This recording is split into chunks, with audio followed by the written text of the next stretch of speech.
इस वीडियो को शुरू करने से पहले मैं आप सभी को बता दूं कि ये वीडियो खास तौर पर उन लोगों के लिए है जो पहले कभी पबजी खेलते थे, खेल रहे हैं या फिर खेलने के बारे में सोच रहे हैं। बहुत सारे लोगों को पबजी खेलने की आदत लग चुकी है और लोग इसे बुरा भी मानते हैं, लेकिन आज हम उसी पबजी गेम से जिंदगी की कुछ ऐसी सीख सीखेंगे जो आपको पता होना चाहिए। जो लोग पबजी खेलते हैं उन्हें तो बहुत ही मजा आने वाला है, लेकिन जो लोग पबजी नहीं खेलते हैं वो लोग भी इस वीडियो को जरूर देखें, क्योंकि आपको सीखने को मिलेगा कि कैसे हर एक चीज से आप कुछ न कुछ जरूर सीख सकते हैं। हम सीखना शुरू करें उससे पहले यदि आपने हमारे नए channel Mahendra Dogne life coach को सब्सक्राइब नहीं किया है तो सब्सक्राइब करके बेल आइकन जरूर दबा लें। पबजी गेम से सबसे पहले आपको सीखने को मिलता है कि जीवन में हमेशा प्लानिंग बनाकर काम करें। जब भी आप प्लेन से जमीन पर उतरते हैं तो उसके बाद एक सर्कल बनता है। वो सर्कल धीरे धीरे छोटा होता जाता है और आपको उस सर्कल के अंदर रह के खेलना होता है, लेकिन कई लोग बिना प्लानिंग करके सर्कल से बहुत दूर उतर जाते हैं और उसके बाद वहीं पर एक दूसरे को मारते रहते हैं और उसके बाद वो ब्लू जोन में आकर खुद ही मर जाते हैं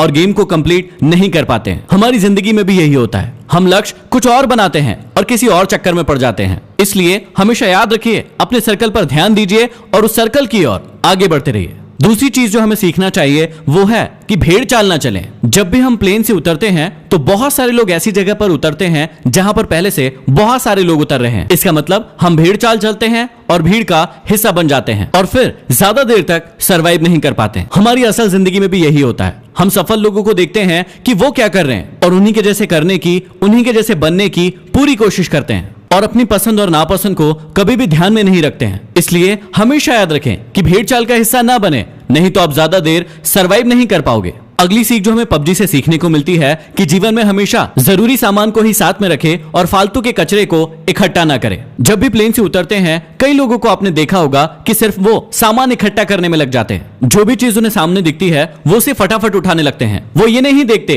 कि कौन सी चीज जरूरी है और कौन सी चीज जरूरी नहीं है। कभी कभी तो लोग ऐसा भी करते हैं कि बंदूक कोई और उठा ली और गोली कोई और ही उठा ली जो उस बंदूक में लगने ही नहीं वाली। अब इसी बात को अपनी जिंदगी से कनेक्ट कीजिए। दिन भर में आप बहुत सारे वीडियोस देखते हैं, बहुत सारी किताबें पढ़ते हैं और बहुत सारी चीजें सुनते हैं जो आपके लक्ष्य से बिल्कुल भी रिलेटेड नहीं है, लेकिन दिन भर आप उन सभी चीजों को अपने दिमाग में घुसाते जाते हैं। तो यहाँ हमें सीख मिलती है कि फालतू का कचरा इकट्ठा करने से अच्छा है कि जो चीज हमारे लक्ष्य के काम आए सिर्फ उसी चीज को हम अपने पास रखें। अगली चीज जो हमें पबजी से सीखने को मिलती है कि हमेशा टीम वर्क करें। जब भी हम पबजी खेलते हैं तो या तो अकेले खेलते हैं या फिर अपनी टीम के साथ खेलते हैं। जब भी टीम के साथ खेलते हैं तो हमें ऐसी ऐसी गालियां सुनने को मिलती है जो हमने पहले कभी नहीं सुनी है। अब इसमें कुछ लोग तो टीम का साथ देते हैं, लेकिन कुछ लोग टीम से दूर भागते रहते हैं। कुछ लोग तो ऐसे भी होते हैं जो अपनी टीम के बंदे को दूर से बैठकर मरता हुआ देखते हैं और उसे रिवाइव भी नहीं देते। ऐसी टीम ज्यादा समय तक नहीं टिक सकती है जो यूनिटी के साथ नहीं खेलती है। जैसे पबजी में यूनिटी का बहुत ज्यादा इंपॉर्टेंस है, वैसे ही हमारे जीवन में भी टीम वर्क और यूनिटी का होना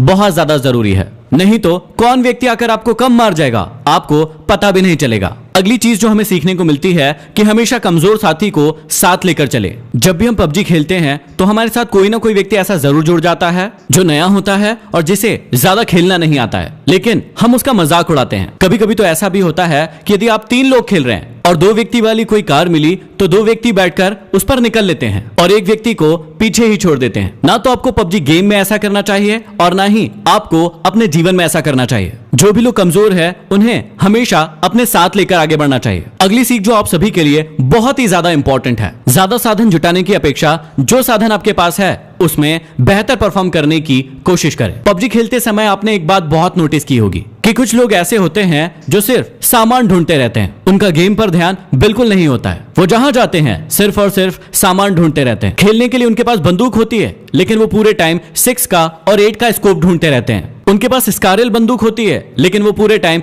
कार 98 ढूंढते रहते हैं। और जब वो बहुत सारा सामान इकट्ठा कर लेता है तो सामने से एक ऐसा व्यक्ति आता है जो उसे छोटी सी गन से मार कर चला जाता है और उसका सारा इकट्ठा किया हुआ सामान लूट कर ले जाता है। इसलिए सीख को हमेशा याद रखिए, जो आपके खेल में भी काम आएगा और आपके जीवन में भी काम आएगा, कि ज्यादा साधन जुटाने की अपेक्षा जो साधन आपके पास है उसमें बेहतर परफॉर्म करने की कोशिश करें। अगली सीख जो बहुत ही ज्यादा जरूरी है कि हमेशा अपने आप को रिचार्ज करते रहें और हमेशा एनर्जेटिक बने रहें। आप सभी को बहुत अच्छे से पता होगा कि पबजी गेम में हेल्थ और ड्रिंक्स का कितना ज्यादा इंपॉर्टेंस है। समय समय पर यदि आप अपने आप को ड्रिंक नहीं पिलाएंगे, बैंडेज नहीं लगाएंगे, तो आप बहुत ही जल्दी मर जाएंगे। ठीक इसी प्रकार से हमारे जीवन में भी होता है। हमें सिर्फ काम ही नहीं करते रहना है, समय समय पर अपने आप को रिचार्ज भी करते रहना है। अगली बहुत बड़ी सीख हमें पबजी से मिलती है कि शत्रु को कभी भी कमजोर ना समझे। जीवन में आपको कभी भी पता नहीं होता है कि सामने वाला शत्रु कौन है, उसके पास कितने साधन हैं, और ऐसा ही हमारे साथ पबजी में भी होता है कि उसके पास कौन सी गन है, उसके साथ कितने लोग हैं, उसके पास कितना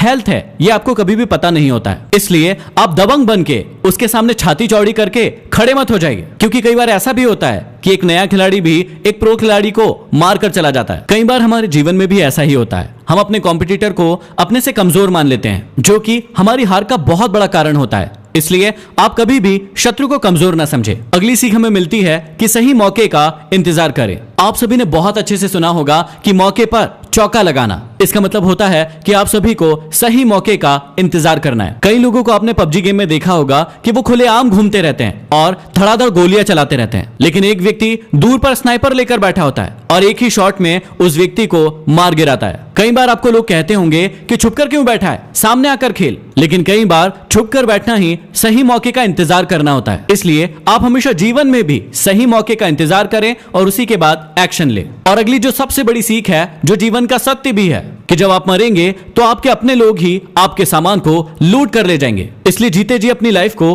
पूरी तरीके से एंजॉय कीजिए। जो भी साधन आपके पास उपलब्ध है उसका पूरा उपयोग कीजिए, क्योंकि मरने के बाद तो लुटेरे बैठे ही हैं। तो ये कुछ सीख थी जो हर इंसान को पबजी गेम से जरूर सीखना चाहिए। इस वीडियो को हर पबजी खेलने वाले तक जरूर पहुंचा दीजिए ताकि वो बहुत कुछ सीख सके। इस वीडियो को लाइक कीजिए। यदि अभी तक हमारे नए channel Mahendra Dogne life coach को सब्सक्राइब नहीं किया है तो सब्सक्राइब जरूर कर लें और बेल आइकॉन दबा लें। अगले वीडियो में फिर मिलते हैं। धन्यवाद।